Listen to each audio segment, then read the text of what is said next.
ఇది ED already ఒక దేశవ్యాప్తంగా 20 చోట్ల సోదాలు చేసింది, కీలకమైనటువంటి ఆధారాలు సంపాదించింది. మెయిన్గా వాళ్ళ ఫోకస్ అంతా కూడా దీంట్లో మేజర్ చంక్, ఎక్కువ సింహభాగం విదేశాలకు తరలిపోయింది ఆల్రెడీ అని చెప్పేసి కూడా ఎప్పటి నుంచో వస్తున్నటువంటి వార్తల్ని ఇప్పుడు ఈడీ కూడా దాన్ని కన్ఫర్మ్ చేయడం జరిగింది, ఎస్టాబ్లిష్ చేసింది. అది వారు అఫీషియల్గా వారి యొక్క ఎక్స్ ఖాతాలో పోస్ట్ చేయడం కూడా జరిగింది.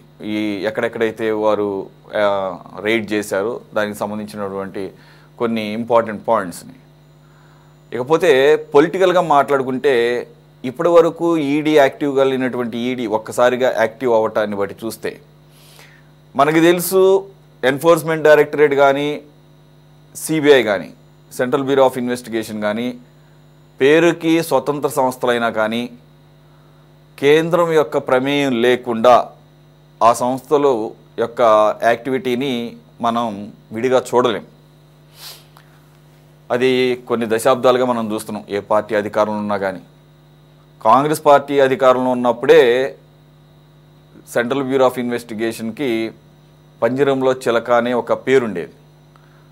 అంతేకాకుండా విపక్షాలు అప్పట్లోనే కాంగ్రెస్ బ్యూరో ఆఫ్ ఇన్వెస్టిగేషన్, అది సెంట్రల్ బ్యూరో ఆఫ్ ఇన్వెస్టిగేషన్ కాదు అని చెప్పేసి ఉన్నదాన్నే ఎన్డీఏ వచ్చిన తర్వాత బీజేపీ ఇంకా ముందుకు తీసుకువెళ్ళి తన జేబు సంస్థలాగా మార్చేసింది అనేది కూడా మనకి పరిణామాలు చూస్తే అర్థమవుతుంది. అలాగని కోర్టులు కూడా అలాగే అబ్జర్వ్ చేసింది. అనేక సందర్భాల్లో it is high time to prove that you are not the parrot in the case అని సిబిఐని ఓపెన్గానే వ్యాఖ్యలు చేసిన సందర్భాన్ని చూసాం, ఏది ఎన్డీఏ ప్రభుత్వం వచ్చిన తర్వాత కూడా.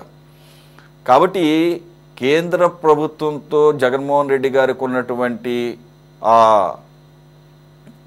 అండర్స్టాండింగే కానీ, వారితో ఉన్న సత్సంబంధాలు ఇప్పటికీ కొనసాగుతున్నాయి అని చెప్పేసి వస్తున్న వార్తలు ఏముంది, మనకి రీసెంట్గా వైస్ ప్రెసిడెన్షియల్ ఎలక్షన్లో కూడా అది బయటపడింది.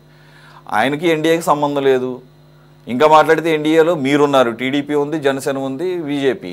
ఆ కూటమి, వ్యతిరేక కూటమి వాళ్ళు వైస్ ప్రెసిడెంట్గా అడగడం, ఈయన మద్దతు ఇవ్వటం మనం చూసాం. సో ఈ 4 రోజుల్లోనే అంత సంబంధాలు అంత బాగా ఉన్న ఈ సందర్భంలోనే కేంద్ర ప్రభుత్వం ప్రమేయం లేకుండా ఈడీ యాక్టివ్ అయిందని అనుకోవడానికి లేదు. So straight question, Jaganmohan Reddy గారికి ఉచ్చు బిగుస్తోంది రాష్ట్రంలో ఏర్పాటు చేసినటువంటి సిట్ అలాగే సిఐడి ఎంక్వైరీల ద్వారా. కాబట్టి ఆయన్ని రెస్క్యూ చేయడానికి, ఆయనకి ఒక సేవియర్ లాగా ఈడీ వచ్చిందా అంటే మీరేమంటారు? సురేష్ గారు, ముందుగా మీకు ప్యానెల్లో ఉన్నటువంటి వెంకటేశ్వరరావు గారికి, కోటేశ్వరరావు గారికి, అదేవిధంగా సిటీ 24/7 వీక్షకులందరూ కూడా గుడ్ ఈవినింగ్.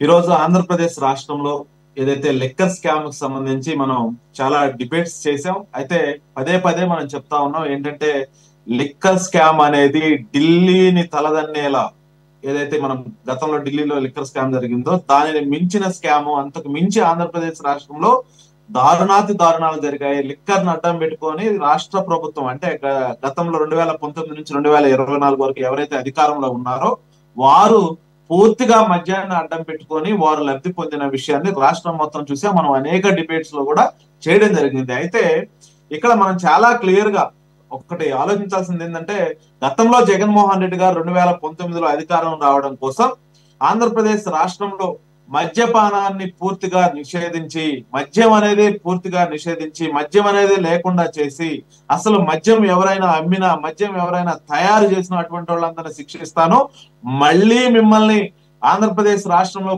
పూర్తిగా మద్యపాన నిషేధం చేసిన తర్వాతే మిమ్మల్ని వచ్చి మళ్ళీ ఓటు అడుగుతానని చెప్పేసి మాట్లాడినటువంటి జగన్మోహన్ రెడ్డి గారు, ఇదే మాట మేనిఫెస్టోలో పెట్టినటువంటి జగన్మోహన్ రెడ్డి గారు, ఇదే మేనిఫెస్టోని ఆయన ఒక భగవద్గీతగా, ఒక బైబుల్ లాగా, లేకపోతే ఒక ఖురాన్ లాగా చెప్పినటువంటి జగన్మోహన్ రెడ్డి గారు ఆంధ్రప్రదేశ్ రాష్ట్రంలో మద్యాన్ని అడ్డుగా పెట్టుకొని మద్యం మీద వ్యాపారం చేస్తూ, మద్యం మీద దాదాపు 3,200 కోట్ల రూపాయల్ని వాళ్ళు అక్రమంగా, దొంగతనంగా ఈరోజు వాళ్ళ జోబులు నింపుకున్నటువంటి పరిస్థితి. దీనితో పాటుగా మద్యాన్ని అడ్డం పెట్టి, మద్యాన్ని తాకట్టు పెట్టి అప్పులు తెచ్చినటువంటి, రాష్ట్రానికి అప్పులు తెచ్చినటువంటి వ్యక్తి జగన్మోహన్ రెడ్డి గారు అన్న విషయం చాలా క్లియర్ గా ఉంది. ఎందుకంటే గత ప్రభుత్వం అధికారంలో ఉన్నప్పుడు రాష్ట్రంలో ఏ ఒక్క కొత్త డిస్టిలరీస్ కి వీళ్ళు ఆర్డర్స్ ఇవ్వాలన్నా సరే వారు ముడుపులు చెల్లిస్తే గానీ ఆర్డర్ ఇవ్వనటువంటి పరిస్థితి కూడా మనం చూసాము, చాలా సార్లు డిస్కస్ చేసాము. ఎందుకంటే వీళ్ళు అసలు ట్రాన్స్పరెన్సీ అనేది మెయింటైన్ చేయలేదు.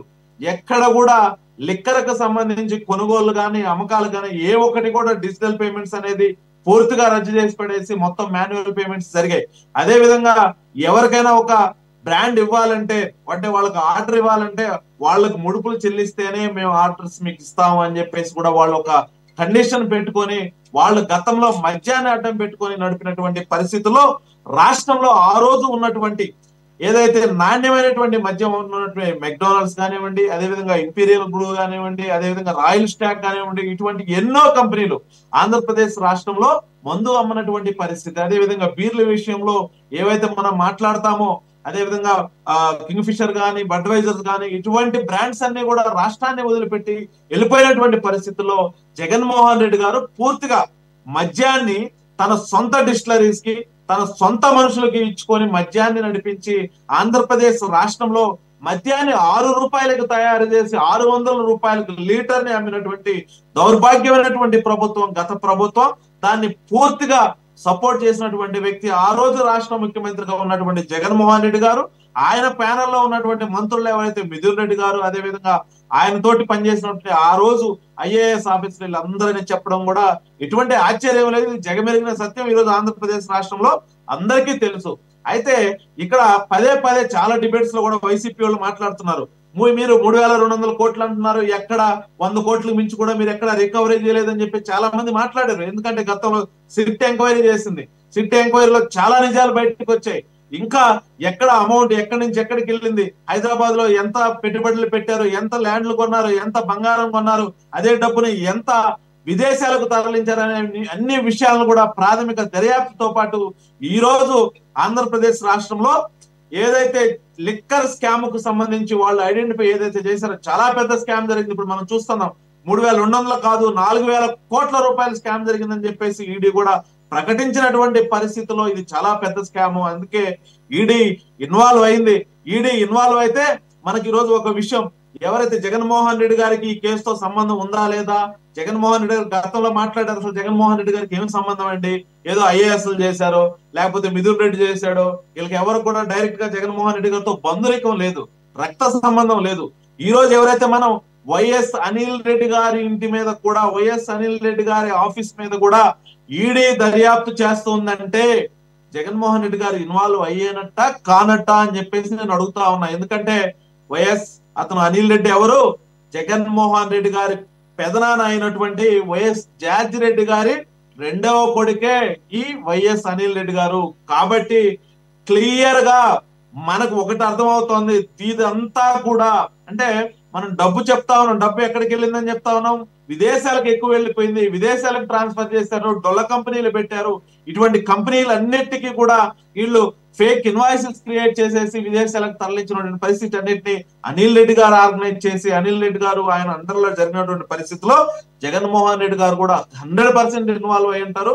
ఈ రోజు ప్రభుత్వం నుంచి ఇటు తెలుగుదేశం పార్టీకి కానీ అదేవిధంగా ఎన్డీఏ కూటమిలో ఉన్నటువంటి పార్టీలు కానీ మేము పదే పదే చెప్తా ఉన్నాం, ఏంటంటే తప్పు చేసిన వాడు ఎవరు కూడా తప్పించుకోవడానికి వీలు లేదు. లిక్కర్ స్కామ్ లో ఎవరెవరైతే ఇన్వాల్వ్ అయ్యారో వాళ్ళందరినీ శిక్షించే బాధ్యత ఈ ప్రభుత్వం తీసుకుంటుంది. ఎందుకంటే వీళ్ళు 2019 నుంచి 2024 వరకు ఆంధ్రప్రదేశ్ రాష్ట్రంలో అమ్మినటువంటి నకిలీ నాసిరకపు లిక్కర్ వల్ల కొన్ని 35,000 మంది జనాభా చచ్చిపోయినటువంటి పరిస్థితి. ఈ రోజు కూడా కొన్ని లక్షల కుటుంబాలు హాస్పిటల్ చుట్టూ తిరుగుతున్నటువంటి పరిస్థితి. ఎందుకంటే వాళ్ళ కిడ్నీలు పాడయ్యి, అదేవిధంగా బ్లడ్ క్లాట్ అయ్యి, అదేవిధంగా లివర్ సిరోసిస్ అనే ఒక వ్యాధితోటి ఈ రోజు ఎంతో మంది లక్షల మంది హాస్పిటల్ చుట్టూ తిరుగుతున్నటువంటి పరిస్థితి.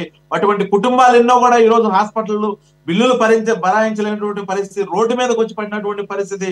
అదేవిధంగా ఎవరైతే 35,000 మంది చనిపోయారో అటువంటి వాళ్ళందరూ కుటుంబాలు కూడా ఈ రోజు వాళ్ళ కుటుంబాలకు పెద్ద దిక్కు లేక రోడ్ల మీద పడిపోయి అడుక్కు తినేటువంటి పరిస్థితి కూడా తెచ్చినటువంటి పరిస్థితి. జగన్మోహన్ రెడ్డి గారి ప్రభుత్వంలో ఇదంతా పూర్తిగా జరిగింది. కాబట్టి మా ప్రభుత్వం ఏదైతే ఉందో అది పేదల ప్రభుత్వం, మంచి ప్రభుత్వం. పేదలకి ఎక్కడ అన్యాయం జరిగినా, పేదలను ఎవరైతే మోసం చేశారో అటువంటి వాళ్ళందరినీ కూడా శిక్షించే దిశగా ఈ ప్రభుత్వం ముందుకెళ్తుంది. కాబట్టి మేము లిక్కర్ స్కామ్ కు సంబంధించి పూర్తిగా పూర్తి అధికారంలో ఇటు సిట్కి కానీ ఈడికి కానీ ఇవ్వడం జరిగింది. ఎవరు కూడా ఈరోజు సెంట్రల్ గవర్నమెంట్ ఇన్వాల్వ్ అవ్వదు, అదేవిధంగా స్టేట్ గవర్నమెంట్ కూడా దీని మీద ఈడీ తన పను తను చేసుకెళ్తుంది.